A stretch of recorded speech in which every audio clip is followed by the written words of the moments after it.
জানিয়ে দিব এই মুহূর্তে আমাদের হাতে এসেছে বাংলাদেশের গুরুত্বপূর্ণ আপডেট সংবাদের শিরোনাম। শুরুতেই থাকছে বিএনপি ব্যতীত কেউ দেশ চালাতে পারবে না বলছে ভিপি নুরুল হক নূর। এবারে জানিয়ে দিব দলের সব পদ থেকে পদত্যাগের ঘোষণা জাপা মহাসচিবের। আরও থাকছে স্বরাষ্ট্র উপদেষ্টা বলছে হাদি হত্যা নিয়ে এখনই সবকিছু প্রকাশ করা যাচ্ছে না। এদিকে নির্বাচন সামনে রেখে সাইবার নিরাপত্তা জোরদারের নির্দেশ প্রধান উপদেষ্টার। সব শেষে জানিয়ে দিব প্রথমবারের মতো গুলশান কার্যালয়ে তারেক রহমান। এতক্ষণ শুনছিলেন হাতে থাকা আপডেট সংবাদের শিরোনাম, এবারে বিস্তারিত। তবে তার আগে অনুরোধ রইল ভিডিওটিতে একটি লাইক এবং কমেন্ট করে জানিয়ে দিন ভিডিও সম্পর্কে আপনার মূল্যবান মতামত। আরও জানিয়ে দিন ভিডিওটি কোথা থেকে দেখছেন বা কোন জেলা থেকে দেখছেন।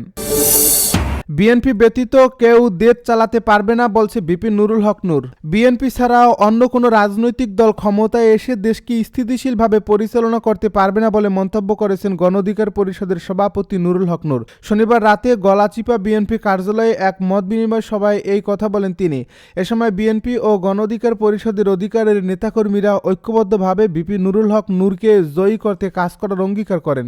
মত বিনিময় সভায় ভিপি নুরুল হক নূর বলেন, সোশ্যাল মিডিয়ায় নানা ধরনের কথা বলা হচ্ছে। গণ অধিকার পরিষদের সঙ্গে 2টি আসনে সমঝোতা হয়নি, এটি নিয়ে বিভ্রান্তি রয়েছে। সময় হলে আপনারা দেখতে পাবেন বিএনপি আমাদের কিভাবে মূল্যায়ন করে। আমরা সবাই তারেক রহমানকে চিনি এবং জানি তিনি কথা দিলে কথা রাখেন। তার সঙ্গে আমাদের যে কমিটমেন্ট হয়েছে তা আমরা প্রকাশ্যে বলবো না। তিনি আরও বলেন, দীর্ঘ আন্দোলন সংগ্রামের মধ্য দিয়ে বিএনপির শীর্ষ নেতৃত্ব থেকে শুরু করে তৃণমূল পর্যন্ত আমাদের আন্তরিক সম্পর্ক তৈরি হয়েছে। আগামীতে একটি নির্বাচিত সরকার এলেও কিছু অরাজনৈতিক প্ল্যাটফর্ম দেশকে অস্থিতিশীল করার জন্য নানা আন্দোলন সৃষ্টি করতে পারে, এতে রাষ্ট্র গভীর সংকটে পড়বে। নূর আরও বলেন, কিছুদিন আগে আমাদের আন্দোলনের একজন সাহসী সৈনিক ওসমান হাদিকে প্রকাশ্যে দিবালোকে গুলি করে হত্যা করা হয়েছে। এই হত্যাকাণ্ডের প্রতিবাদে সারা দেশের মানুষ ক্ষুব্ধ হয়ে ওঠে। এই ঘটনার জেরে দেশের 2টি শীর্ষ সংবাদ মাধ্যম প্রথম আলো ও ডেইলি স্টারের অফিসে অগ্নিসংযোগের ঘটনা ঘটে। পরিস্থিতি আরও কয়েকদিন চললে কেউ কেউ টেলিভিশনে এসে দেশ সংকটে পড়ছে বলে দায়িত্ব নেওয়ার ঘোষণা দিত। তিনি বলেন, নির্বাচন হলেই যে সংকট কেটে যাবে তা নয়, তাই আমরা যুগপৎ আন্দোলনে ছিলাম। তারা 31 দফা রাষ্ট্র সংস্কারের যে অঙ্গীকার করেছিলাম তা আগামী 5 বছরের একটি স্থিতিশীল সরকারের মাধ্যমে বাস্তবায়ন করতে হবে।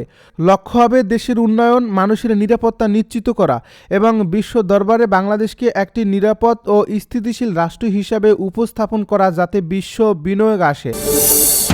দলের সব পদ থেকে পদত্যাগের ঘোষণা জাপা মহাসচিবের। জাতীয় পার্টির মহাসচিব আহসান হাবিব লিংকন দলটির সব পদ থেকে পদত্যাগের ঘোষণা দিয়েছেন। একই সঙ্গে আসন্ন ত্রয়োদশ জাতীয় সংসদ নির্বাচনে স্বতন্ত্র প্রার্থী হিসেবে অংশ নেবেন বলে জানিয়েছেন তিনি। শনিবার রাত 1টার দিকে সামাজিক যোগাযোগ মাধ্যম ফেসবুকে দেওয়া এক পোস্টে আহসান হাবিব লিংকন এসব তথ্য জানান। রাত 1টার কিছু সময় পর ফেসবুকে দেওয়া পোস্টে নিজের একটি ছবি যুক্ত করে আহসান হাবিব লিংকন লেখেন, স্বপ্ন ছিল আমার সততা, নিষ্ঠা ও দেশপ্রেম দিয়ে সারা জীবনের অর্জিত সুনাম সুখ্যাত নিয়ে নিজের অর্জিত মেধা ও যোগ্যতা দিয়ে বাকি জীবনটুকু শহীদ জিয়া এবং দেশমাতা বেগম খালেদা জিয়ার সুযোগ্য সন্তান বিএনপির ভারপ্রাপ্ত চেয়ারম্যান তারেক রহমানের ঘোষিত 31 দফা ও দেশ পরিচালনার অবদান রাখব। কিন্তু হায়, আমাকে আসন্ন জাতীয় সংসদ নির্বাচনে প্রার্থী হিসেবে মনোনীত করেনি। আহসান হাবিব গণমাধ্যমকে বলেন, বিএনপির সঙ্গে জোটে ছিলাম, কিন্তু এবার আমরা 6 জনের নাম দিয়েছিলাম। পিরোজপুর 1 আসনে দলের চেয়ারম্যানকে আসন দেওয়া হয়েছিল, কিন্তু চেয়ারম্যান অসুস্থ হয়ে হাসপাতালে ভর্তি। চেয়ারম্যান নির্বাচন করবেন না। অনেক ছোট ছোট দলকে 3টা 4টা করে আসন দেওয়া হয়েছে, সেখানে আমাদের অবজ্ঞা করা হয়েছে। তিনি আরও বলেন, দলের চেয়ারম্যানের কাছে পদত্যাগপত্র পাঠাবো। একই সঙ্গে স্বতন্ত্র প্রার্থী হিসেবে নির্বাচন করতে আজ মনোনয়নপত্র সংগ্রহ করব। হাদিকে হত্যা নিয়ে এখনই সবকিছু প্রকাশ করা যাচ্ছে না বলছে স্বরাষ্ট্র উপদেষ্টা।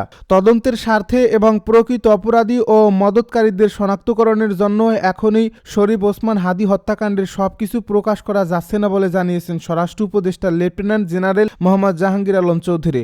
রোববার সচিবালয়ে আইনশৃঙ্খলা সংক্রান্ত কোর কমিটির সভা শেষে উপদেষ্টা সাংবাদিকদেরকে একথা বলেন। তিনি বলেন, অন্তর্বর্তী সরকার জুলাই গণ অভ্যুত্থানের সম্মুখ সারির যোদ্ধা শরীফ ওসমান বিন হাদির হত্যাকাণ্ডের ঘটনায় ন্যায় বিচার নিশ্চিতকরণে বদ্ধপরিকর। প্রকৃত ঘটনা উদ্ঘাটনে পুলিশ, বিজিবি, র্যাব ও অন্যান্য গোয়েন্দা সংখ্যা নিবিড় ও সমন্বিতভাবে কাজ করে যাচ্ছে। উপদেষ্টা বলেন, এ হত্যাকাণ্ডের তদন্তে যথেষ্ট অগ্রগতি সাধিত হয়েছে। তদন্তের স্বার্থে এবং প্রকৃত অপরাধী ও মদতকারীদের শনাক্তকরণের জন্য এখনই সবকিছু প্রকাশ করা যাচ্ছে না। তদন্তের স্বার্থে যে অংশটুকু জনসম্মুখে প্রকাশ সম্ভব তা আপনাদের সামনে তুলে ধরছি। মামলা চলাকালীন এ পর্যন্ত 11 জনকে গ্রেপ্তার করা হয়েছে জানিয়ে উপদেষ্টা বলেন, গ্রেপ্তারকৃতদের মধ্যে 6 জন 164 ধারায় স্বীকারোক্তিমূলক জবানবন্দি দিয়েছেন এবং 4 জন সাক্ষীও 164 ধারায় সাক্ষ্য প্রদান করছেন। এই হত্যাকাণ্ডের ঘটনায় জব্দ করা উল্লেখযোগ্য আলামতসমূহ হল হত্যাকাণ্ডে ব্যবহৃত 2টি বিদেশি পিস্তল, 52 রাউন্ড গুলি, ম্যাগাজিন ও ছোরা, হত্যাকাণ্ডে ব্যবহৃত মোটরসাইকেল ও ভুয়া নম্বর প্লেট, ঘটনাস্থল থেকে হত্যাকাণ্ডের ব্যবহৃত গুলির খোসা, বুলেট, ভিডিও চিত্র, সিসিটিভি ভিডিও ফুটেজ ও অন্যান্য আলামত এবং প্রায় 53টি অ্যাকাউন্টের মোট 218 কোটি টাকার স্বাক্ষরিত চেক। এ হত্যাকাণ্ডের ঘটনায় দায়েরকৃত মামলার অগ্রগতি বিষয়ে আজ বেলা 11টায় ডিএমপি একটি প্রেস ব্রিফিংয়ের মাধ্যমে বিস্তারিত জানায়। এই হত্যাকাণ্ডের পেছনে কারা জড়িত রয়েছে তা উদ্ঘাটনের জন্য আইনশৃঙ্খলা বাহিনীর জোর প্রচেষ্টা অব্যাহত রয়েছে। নির্বাচন সামনে রেখে সাইবার নিরাপত্তা জোরদারের নির্দেশ প্রধান উপদেষ্টার। আগামী সংসদ নির্বাচন ও গণভোট সামনে রেখে সব ধরনের সাইবার নিরাপত্তা নিশ্চিত করার নির্দেশ দিয়েছেন জাতীয় সাইবার সুরক্ষা কাউন্সিলের চেয়ারম্যান প্রধান উপদেষ্টা প্রফেসর মোহাম্মদ ইউনূস। রোববার রাষ্ট্রীয় অতিথি ভবন যমুনায় প্রধান উপদেষ্টার সভাপতিত্বে অনুষ্ঠিত জাতীয় সাইবার সুরক্ষা কাউন্সিলের সভায় তিনি এর নির্দেশ দেন। প্রধান উপদেষ্টা বলেন, আগামী নির্বাচনকে কেন্দ্র করে আমাদের তথ্য প্রযুক্তিগত সক্ষমতা বাড়াতে হবে এবং সব ধরনের সাইবার অপরাধকে কঠোরভাবে মোকাবেলা করতে হবে। তিনি বলেন, সরকার সব ধরনের নাগরিক সেবাকে অনলাইন প্ল্যাটফর্মে নিয়ে আসার চেষ্টা করছে। এরই মধ্যে অনেক সেবা দেশে ও বিদেশে অনলাইনে দেওয়া হচ্ছে। এসব সেবাকে সুরক্ষিত ও নির্বিঘ্ন রাখতে হলে সাইবার নিরাপত্তা জোরদার করা জরুরি। নাগরিক সেবায় খাতগুলোকে বিশেষ গুরুত্ব দিয়ে বিবেচনা করার জন্য সংশ্লিষ্টদের নির্দেশনা দেন প্রধান উপদেষ্টা। তিনি বলেন, সাইবার সুরক্ষা এজেন্সি সহ যেসব প্রতিষ্ঠান সাইবার নিরাপত্তা ব্যবস্থা গ্রহণ করবে তাদের নিয়মিত সফটওয়্যার ও হার্ডওয়্যার হালনাগাদ করতে হবে। পাশাপাশি এসব ব্যবস্থার সঙ্গে যুক্ত জনবলকেও আরও দক্ষ করে তুলতে হবে। তিনি আরও বলেন, প্রতিষ্ঠান এবং সংশ্লিষ্ট জনবলকে একটি রেটিং পদ্ধতির আওতায় আনতে হবে যাতে সংশ্লিষ্ট প্রতিষ্ঠানের সাইবার সুরক্ষা সহ প্রকৃত মূল্যায়ন সহজ হয়। ফিনান্সিয়াল সেক্টরে কোনো অপরাধ করে যেন কেউ পার পেয়ে না যায় সে বিষয়েও জাতীয় সাইবার সুরক্ষা এজেন্সিকে বিচার বিভাগের পাশাপাশি কার্যকর ভূমিকা রাখার নির্দেশ দেন প্রধান উপদেষ্টা। এ বৈঠকে ডাক, টেলিযোগাযোগ ও তথ্য প্রযুক্তি মন্ত্রণালয়ের দায়িত্বপ্রাপ্ত প্রধান উপদেষ্টার বিশেষ সহকারী ফয়েজ আহমেদ তৈয়াব বলেন, এরই মধ্যে 35টি প্রতিষ্ঠানকে ক্রিটিক্যাল ইনফরমেশন ইনফ্রাস্ট্রাকচার হিসেবে তালিকাভুক্ত করা হয়েছে। আরও কিছু প্রতিষ্ঠান এই তালিকায় অন্তর্ভুক্ত করার পরামর্শ দেন তিনি। এছাড়া আসন্ন নির্বাচনকে কেন্দ্র করে গুজব, ডিসইনফরমেশন সহ অন্যান্য সাইবার অপরাধ প্রতিরোধে জাতীয় সাইবার সুরক্ষা এজেন্সি এবং বিটিআরসির মধ্যকার সমন্বয় সাধনের বিষয়ে গুরুত্ব আরোপ করেন তিনি। প্রথমবারের মতো গুলশান কার্যালয়ে তারেক রহমান। বিএনপির ভারপ্রাপ্ত চেয়ারম্যান তারেক রহমান প্রথমবারের মতো রাজধানীর গুলশানে দলটির চেয়ারপারসনের রাজনৈতিক কার্যালয়ে গিয়েছেন। রোববার দুপুর 1:43 তিনি গুলশানের ওই কার্যালয়ে পৌঁছান। এ সময় দলটির শীর্ষ নেতারা তাকে স্বাগত জানান। কার্যালয়ে উপস্থিত ছিলেন বিএনপির জাতীয় স্থায়ী কমিটির সদস্য ডক্টর খন্দকার মোশাররফ হোসেন, মির্জা আব্বাস, গয়েশ্বরচন্দ্র রায়, ডক্টর আব্দুল মুইন খান, আমির খসরু মাহমুদ চৌধুরী ও বেগম সেলিনা রহমান।